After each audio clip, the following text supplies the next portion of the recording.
The Greek Mediterranean diet is centered around fresh produce from the earth, shaped by seasonality and locality. Some of the staples include fresh fruits and nuts, hearty legumes, wholesome grains, and nutrient-dense vegetables. Let's take a look at the most unique and nourishing agricultural products, deeply rooted in the country's culinary heritage. Learn how these ingredients and traditional or more creative recipes can help you enhance your well-being. Discover the true taste of Greece.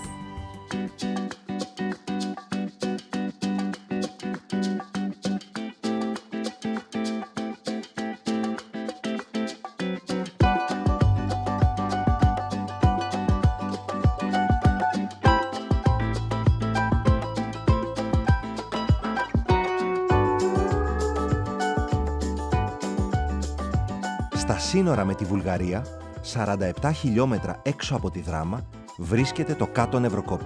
Μία από τις πιο κρύες περιοχές της Ελλάδας. Ιδανική περιοχή για την καλλιέργεια φασολιών.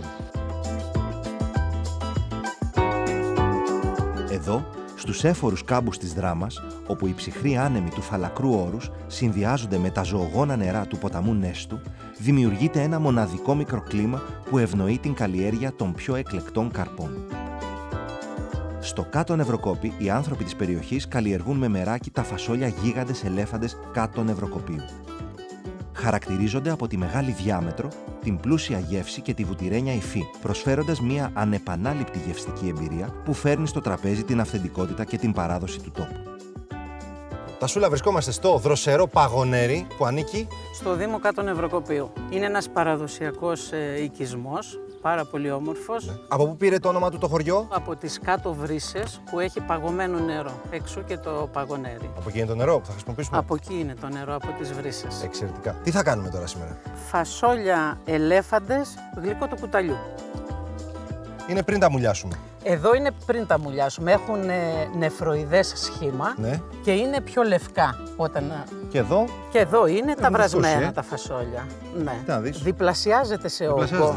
Ναι. Τα μουσκεύουμε γύρω στις 12 ώρες, ναι, και μετά τα βράζουμε σε αλατισμένο νερό, γιατί αν και γλυκό του κουταλιού χρειάζεται μέσα να έχει και αλάτι. Δοκίμασε ένα να δεις τι νόστιμο που είναι. Ο λόγος που τα βράζουμε με αλάτι είναι για γεύση, για τη γεύση? Για γεύση. Ωραίο σνακ. Και δεν τα κάνει πιο σκληρά το αλάτι. Δεν τα σκληραίνει. Γενικώς τα φασόλια Νευροκοπίου έχουν πιο λεπτή φλούδα, είναι πολύ νόστιμα, έχουν πολλές θρεπτικές αξίες και υπάρχουν σε όλα τα σπίτια. Να ξεκινήσουμε να δούμε τα υλικά και να πούμε κάποια πράγματα καθώς κάνουμε το γλυκό. Θα χρειαστούμε νερό, ζάχαρη, φασόλια γίγαντες Κάτω Νευροκοπίου, γλυκόζι, ξύσμα πορτοκάλι, χυμό πορτοκάλι, βανίλια στικ, και αρμπαρόριζα. Πάμε να δούμε πώς ξεκινάμε. Αφού έχουμε βρασμένα τα φασόλια μας, θα ξεκινήσουμε με το σιρόπι. Θα βάλουμε μέσα το νεράκι μας. Θα βάλουμε τη ζάχαρη μας.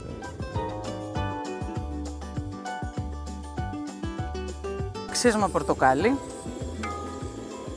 Χυμό από ένα πορτοκάλι. Αυτά είναι οι αναλογίες για 1 κιλό γίγαντες φασόλια, 1 κιλό ζάχαρη, 1 λίτρο νερό. 1 κιλό γίγαντες πριν τους μουλιάσουμε?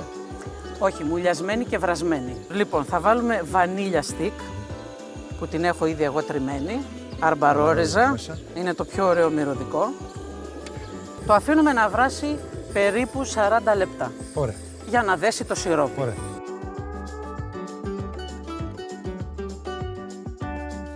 Βλέπεις ότι στο κουτάλι κάνει ένα δάκρυ. Είναι ώρα να βάλουμε μέσα τα φασόλια. Από τη στιγμή που μπήκανε μέσα τα φασόλια, δεν χρησιμοποιούμε πλέον κουτάλι. Το αφήνουμε και απλά ανακοινάμε την κατσαρόλα. Με αυτόν τον τρόπο. Και αφού βράσει το γλυκό μας και είναι έτοιμο, τότε θα βάλουμε τη γλυκόζη μας μέσα. Πρώτον, τη γλυκόζη την βάζουμε σε ένα γλυκό του κουταλιού για να μην ζαχαρώσει το γλυκό μας. Και δεύτερον, φέρνει μια πολύ ωραία γυαλάδα όταν το σερβίρουμε. Θα το αφήσουμε 2-3 λεπτάκια και το γλυκό μας θα είναι έτοιμο και το σβήνουμε. Ωραία. Το αφήνουμε να κρυώσει και το μαζεύουμε σε καθαρά και αποστηρωμένα βάζα. Αυτή η συνταγή, Τασούλα, είναι γιορτινή, είναι καθημερινή? Είναι και καθημερινή και γιορτινή. Γερνάμε συγκεκριμένα εδώ στο Παγωνέρι τα εισόδια της Θεοτόκου, 21 Νοεμβρίου. Πότε γίνεται η σπορά? Η σπορά γίνεται τέλη της Άνοιξης και η συγκομιδή 3 μήνες μετά, τέλη καλοκαιριού. Είναι φυτά τα οποία μπαίνουν εδέργειες και μπορεί να φτάσουν μέχρι και τα 4 μέτρα ύψος. Έχεις ξαναφάει γλυκό του κουταλιού γίγαντες? Φασόλια ναι, γιατί είναι παραδοσιακή συνταγή στην Ιαπωνία. Γίγαντες όχι. Εγώ πιστεύω ότι και αυτό θα σου αρέσει πάρα πολύ. Είναι πολύ ωραίο. Και πες μου τι σου θυμίζει αυτό το γλυκό του κουταλιού. Κάστανο. Κάστανο. Δεν το γνώριζα ότι είχαμε στην Ελλάδα περιοχή που κάνει γλυκό με φασόλια. Είναι πάρα πολύ νόστιμα και νομίζω ότι όλοι πρέπει να τα δοκιμάσουν. Να τα δοκιμάσουμε. Σας ευχαριστούμε πάρα πολύ που ήρθατε. Εμείς. Μείνετε μαζί μας και ανακαλύψτε τον επόμενο προορισμό μας.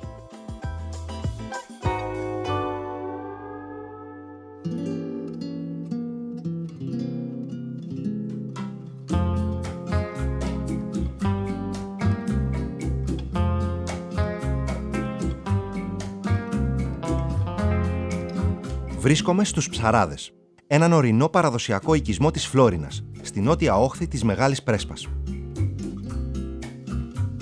Διασχίζοντας την πεζογέφυρα μήκους 650 μέτρων, μπορεί κανείς να περάσει απέναντι στη Μικρή Πρέσπα, στο νησάκι του Αγίου Αχιλλείου, το δεύτερο κατοικημένο νησί σε λίμνη της Ελλάδας.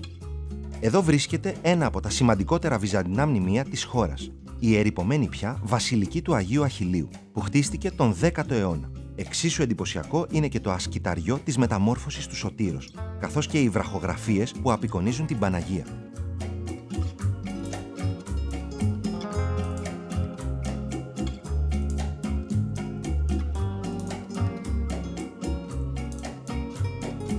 Το νησάκι του Αγίου Αχιλλείου προσελκύει κάθε χρόνο χιλιάδες προσκυνητές αλλά και ορνηθοπαρατηρητές που έρχονται να θαυμάσουν τη σπάνια πανίδα του τόπου.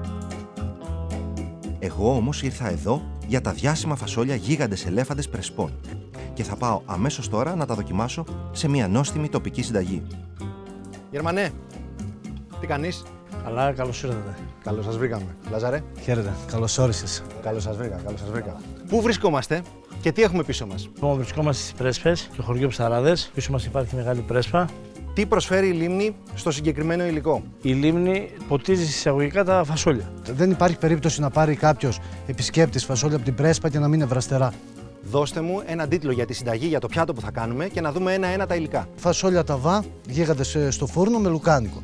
Λοιπόν, έχουμε τα φασόλια μας οι οποίοι είναι γίγαντες ελέφαντες Πρεσπών, τα οποία τα έχουμε βράσει από το πρωί, κρεμμύδι ξερό, καρότο, πιπεριές φλωρίνης, το λουκάνικο, με λίγο ζωμό τα φασόλια, ελαιόλαδο, αλάτι ρίγανη, πάπρικα η οποία είναι καπνιστή εδώ της περιοχής. Επιπλέον χρησιμοποιούμε αλάτι και μπούκοβο. Το λουκάνικο από το χωριό? Το λουκάνικο είναι της περιοχής, Από τι? είναι 80% μοσχάρι, έχει 20% χοιρινό για να έχει λίπος, να είναι πιο ζουμερό.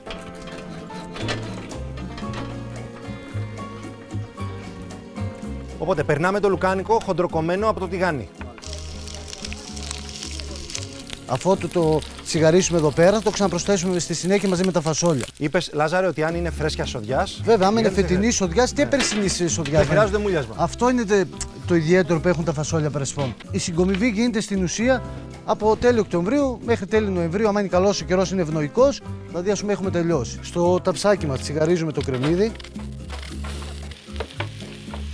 Συνεχίζουμε με το καρότο και στη συνέχεια προσθέτουμε την πιπεριά φλωρίνης. Μέχρι ποιο σημείο τα βράζουμε τα φασόλια? Αυτό, Σωτήρη μου, το καταλαβαίνεις τη στιγμή του βρασίματος. Παίρνεις, ας πούμε, με την κουτάλα ένα σπυρί και από την υφή μπορείς να καταλάβεις ότι έχει βράσει, ότι είναι έτοιμο για μαγείρεμα. Αν έχει γίνει τελείως. Βέβαια.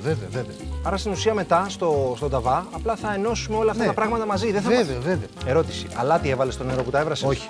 Καθόλου. Μόνο νερό, τίποτα άλλο. Σωτήρη μου, τώρα θα προσθέσουμε τα φασόλια Πρεσπών, τους γίγαντες. Πάμε. Τα βρασμένα. Τα βρασμένα, βέβαια.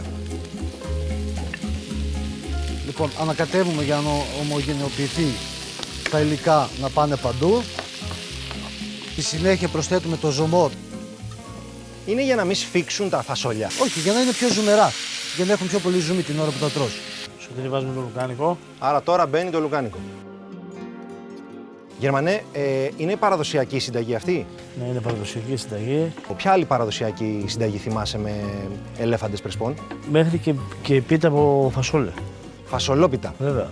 Γίγαντες φούρνο, και σίγουρα γίγαντες φούρνο με λουκάνικο. Εδώ θα προσθέσει ο Λάζαρος τα μπαχαρικά μας και θα το βάλουμε στο φούρνο.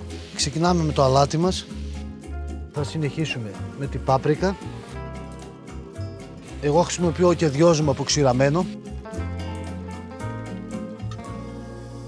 Λάζαρε, ο φούρνος είναι αναμένος. Ο φούρνος έχει προθερμανθεί. Λοιπόν, έτοιμο το φαγητό. Λοιπόν, μετά από 45-50 λεπτά περίπου, το φαγητό μας είναι έτοιμο. Όπως βλέπεις, Σωτήρη, έχει μαγειρευτεί, έχουν καραμελώσει τα κρεμμύδια, παραμένει με το ζουμάκι του μέσα. Τώρα μπορούμε να προσθέσουμε από πάνω ξερό κρεμμυδάκι. Και στη συνέχεια μπορείς να προσθέσεις μπούκοβο, είτε γλυκό είτε καυτερό, ανάλογα τι αρέσει το καθένα. Λίγο έξτρα παρθένο ελαιόλαδο από πάνω. Και είμαστε έτοιμοι να δοκιμάσουμε. Γίγαντες ελέφαντες, πρεσπών με...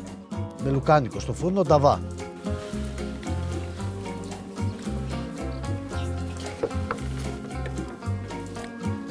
Εξαιρετικός. Να είστε καλά. Ευχαριστώ πάρα πολύ.